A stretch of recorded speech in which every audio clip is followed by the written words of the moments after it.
Hi, friends. I'm super excited to start this series of illustration videos here on my channel. My name is Mackenzie, and I'm also known as M to the Third on Instagram, and I have a small business where I naturally dye yarn. I'm an avid knitter, and I also started last year drawing and designing sticker sheets with knitters and fiber artists in mind. So that is what I am working on today, is another sticker sheet. For this sheet, I asked my Instagram followers what they wanted to see in a sticker sheet. I thought it would be fun to do like a community suggested sticker sheet. And a lot of the replies, sorry, a car's driving by. A lot of the replies were for breed specific sheep.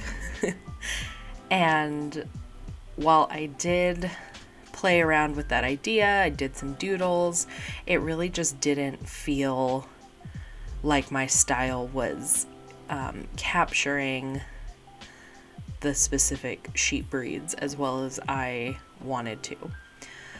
So from there, I just started drawing sheep, looking at sheep illustrations, photos of sheep, and these little characters are what I came up with. I'm really happy with how they turned out. The first attempts were a little spooky. I sent my first drawings to my family group text and they were like, those are terrifying. So I was like, okay, literally back to the drawing board.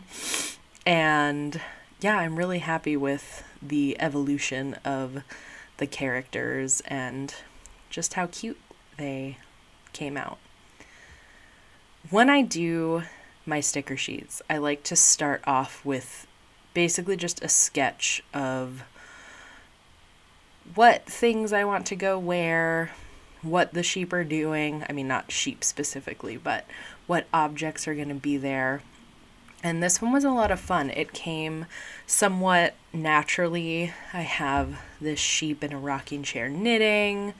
I decided to have a sheep that I'll start drawing right now that is baking a tray of gingerbread men. So even though this is after the holidays, we're in January, it's still winter and I live in Boston. So it's cold, it's a little dreary, and COVID is still happening. So we're all at home doing a lot of these kind of cozy activities. And I thought it would be very cute for the sheep to be doing them as well. So once I get the sketch down, which is a very rough sketch of just kind of how I want the body to be positioned, and so on, then I add a new layer and I start using some of my favorite brushes to do like the solid colors of the head and ears and their clothes and all the accessories that go with them. And this is the most fun part of the process. So here I was just trying to figure out like how best to color the sheep, because my initial drawings were a kind of traditional illustration of a sheep, which is like a black face and black ears and then like a lot of white fluffy fur. But I know better that sheep don't often look like that and can come in a variety of colors and patterns. So I thought I would play with that here. And yeah, I'm pretty happy with, I love this particular sheep. I thought it was very cute.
I thought it might be interesting for me to talk about how I got into drawing and why I decided to incorporate it into my business last year. I'm not formally trained, like, I don't have a degree in art, but I was kind of planning on it for a long time. And, in some ways, I think about how much easier it would have been if I had just gone with art from the get-go, but that's not how life works. And really, I don't regret anything, because I wouldn't be the person I am now if I hadn't taken the path that I took. So when I was in high school, we're going back, I was very into art and graphic design. And I have to say that learning Photoshop in high school is probably the best skill that I learned in high school. I think that's the number one thing that I have used in every job, and that every employer that I've had has really appreciated. Just random, it's fine. So I knew that I really wanted to do art, and I grew up in Southern California, and I grew up in the town where California Institute of the Arts is located. And so it was sort of funny, because it's a really liberal, kind of progressive oasis. It was the art school that Walt Disney founded, where he could train basically the animators for Disney. And under one roof, they did music, dance, art. There was puppeteering, and the big thing was the character animation program. Now, there wasn't an art school like that before this one, and frankly, they weren't sure that it was going to work and if it would be successful. So Disney had it built to follow hospital code. So the hallways in the buildings are very wide, and the ceilings are kind of low, because they figured if they had to, cancel the school at some point, then they could at least make the building into a hospital, functional hospital. But the school did very well, and it's a very prestigious school at this point. But we sort of grew up with it looming on a hill in the distance. And I say that in jest, because a lot of people say that that's where Tim Burton got the inspiration for Edward Scissorhands. As sort of this dark castle amongst the very suburban Santa Clarita. So I was very interested in character animation. I thought that that would just be such a good fit for me. And so I started taking on the weekends figure drawing classes. So it was before I could drive. So my dad would drive me about an hour away to another art school, and I would do not totally nude, but basically just models in their underwear, and doing figure drawing. And that's kind of where I started to get really serious about my art, and I really loved it. And then in high school, and I've talked about this before, I think somewhat recently on Instagram, and I got a lot of really great responses, which I was very appreciative of. But I had an art teacher who had me loud car driving by, who had me have my portfolio reviewed by a college recruiter. in front of like 2 periods of the like advanced art classes, and he just like tore my portfolio apart. And this was after, years of figure drawing, in addition to having been to a summer program where I had done a lot of art. And I was really proud of my portfolio, and it was just so disappointing. And like, I don't really remember being embarrassed. I just felt like bad. And so basically at that point, I was like, okay, well, I'm not going to get into the program that I want to get into. So I didn't even apply. I did apply to the colleges that I applied to thinking that I would do art. But I changed my mind and ended up majoring in international studies. So I got a degree in peace and conflict resolution, which, is fine. And again, like I wouldn't change anything. I learned a lot at school, and met a lot of great people. And I took art classes, not a ton. I think I took printmaking one semester and then illustration another semester. But I've always been creative. I've always been, doodling in my notebooks and all sorts of stuff. So that was kind of like the extent of my drawing journey. I did, after college, get really involved in making zines, which are independently published little booklets. Usually that's the form that they take. And I traveled to Chicago, and I traveled to Portland a couple of times to go to the zine fest there, as well as doing it and selling zines at the like local to me zine fest. And I did illustrations in those, and I did a lot of artwork in general with that. But largely my passion has been fiber arts and knitting and natural dyeing. And so I kind of let those take precedent over my creative time. But last year, in 2020, as we all, have been stuck inside, I was like, I need something to really be challenging me. And I love knitting, but at this point, there's not a ton that I haven't done, I guess, that I find like particularly challenging that I want to do, aside from designing. And that's been really hard to work on for me this year. Because frankly, I feel like I haven't had the brain capacity, and that's not meditative. That takes a lot of brain power from me. But drawing kind of gives me that same meditative moment as knitting does. So yeah, that's kind of when I started to pick up my pencil and pen and draw, and I truly, it's brought me so much joy, and it's allowed me to share so much with my followers here and on Instagram, and I'm really excited to keep doing it.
So this is an absolute sidebar, but my office that faces the street has a ton of windows, which I'm very grateful for because the natural light in the winter is really, really appreciated.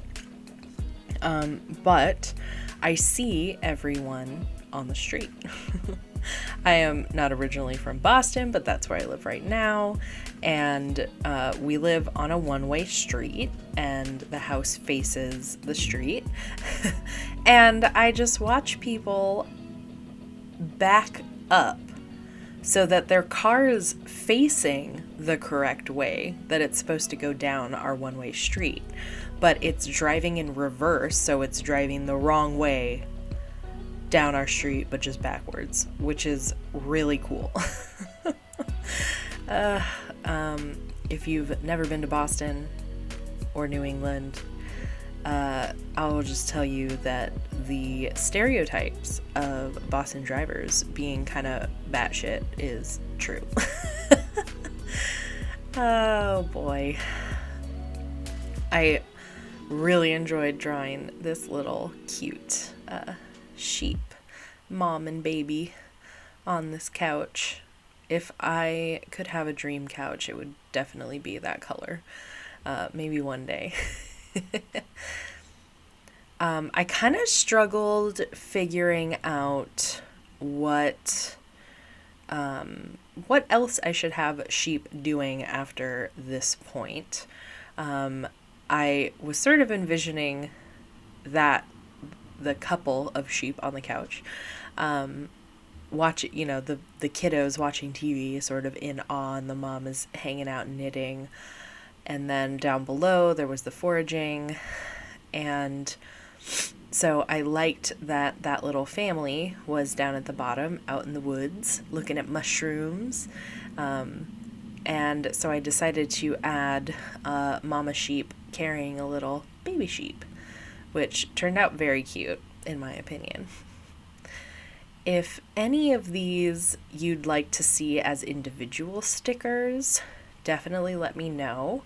I also had a request on Instagram to turn this illustration into tea towels, which I think is totally doable because I drew it on a larger format, I guess. Like the image size that I did was not what size the sticker sheet is, which is a 4x6. I adjusted it after the fact. So I'll have to do a little bit of adjustments, but I think I'm gonna make that happen, and I'm pretty excited about it. Tea towels, so cute. So yeah, if there's anything else, I'm very open to kind of adding these little illustrations onto various surface designs.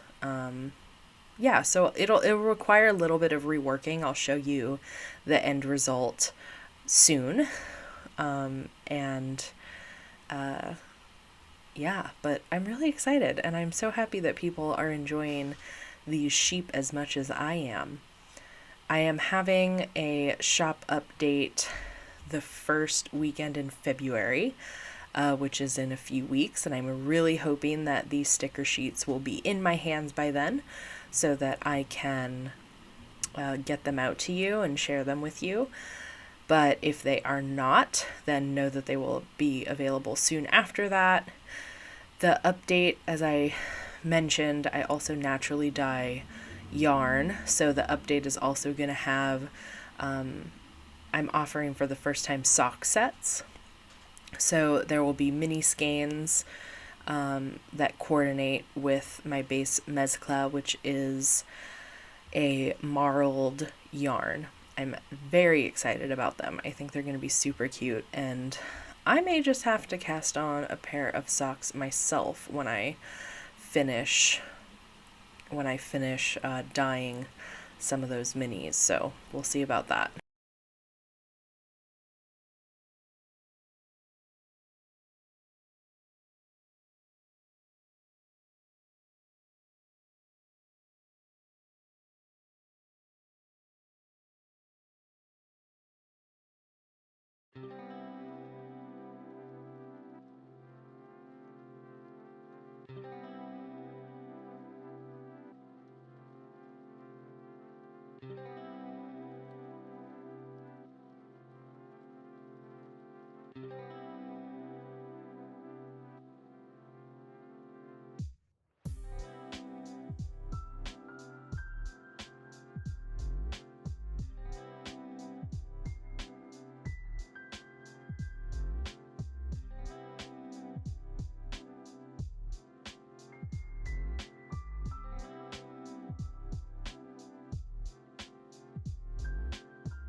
The very last part of doing these sticker sheets is adding little objects in and around the bigger main focus stickers. So I decided to add in a little French press for the sheep drinking coffee or tea. I also am making this mixing bowl, which was surprisingly difficult to get right. It just felt very wonky. I eventually got there, but I spent quite a bit of time kind of carving the edges to make them look right, and I struggled a bit. So yeah, I made this little mixing bowl with some cookie dough in it and a little plate of cookies, and then I also draw a yarn basket. So sometimes I have more of these than not. The little sort of additions once the theme of the sticker sheet is set. Sticker sheet.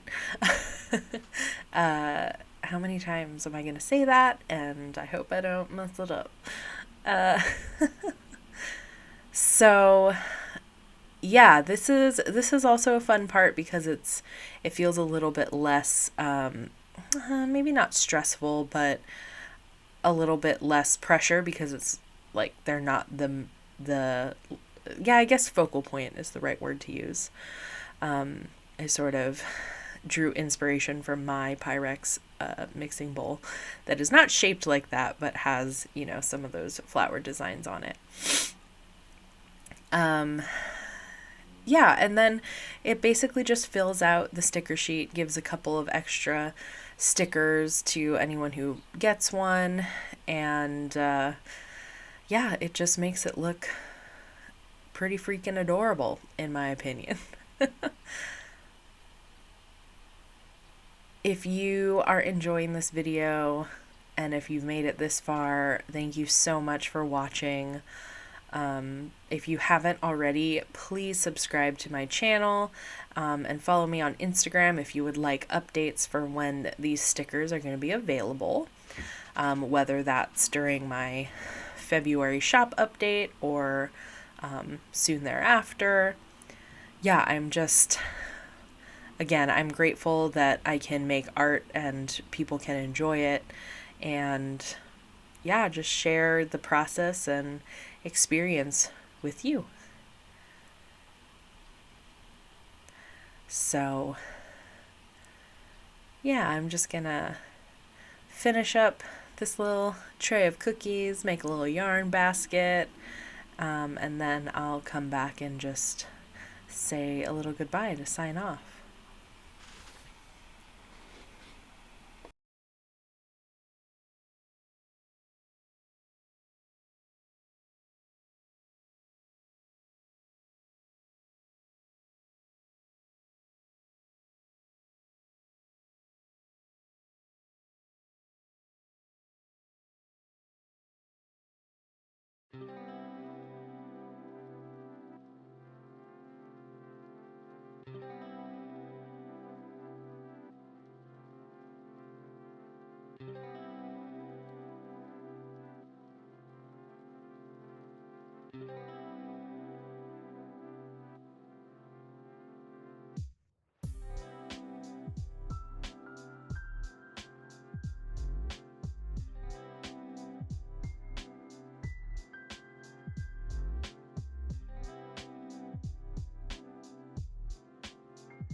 This is like my dream yarn basket with the colors that I chose to include. I also really struggled with the positioning of that handle. Was a little difficult, but I think I got there mostly eventually. Yeah, there we go.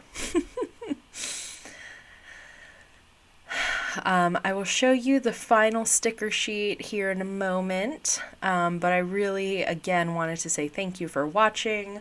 Let me know if you enjoyed this video. There's a car driving backwards down the street again. I don't know what is up with that. It seems very dangerous. Yeah, and thanks again for watching. If it's your first time here and you haven't already, please hit the subscribe button. It's a really easy way to help out your favorite content creators, and I know I appreciate it a ton, and I hope to see you around. Thanks for watching. Bye.